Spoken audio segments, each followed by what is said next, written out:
Kasich administration has taken another step in its battle against prescription opioid abuse. NBC4's Ohio State House newsroom reporter Jason Aubrey explains the new regulations on the businesses that fill prescription drug orders.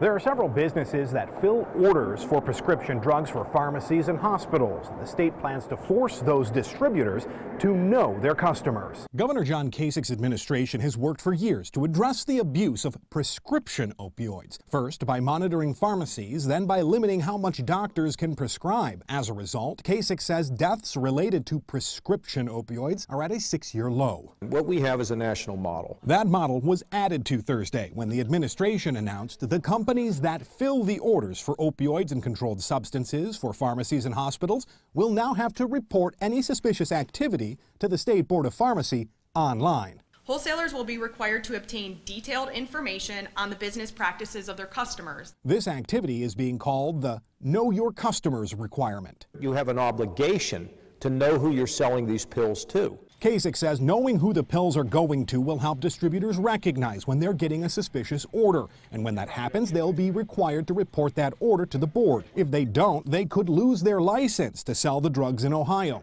Kasich lauds his administration's accomplishments on prescription opioid abuse and says other states should check it out. When things begin to work, you need to say, hey, try it. I think it might help your people. This plan is in the rulemaking process right now, and public comment is open on it. You can find a copy of the plan on the Board of Pharmacy's website. Local for you at the State House, Jason Aubrey, NBC4.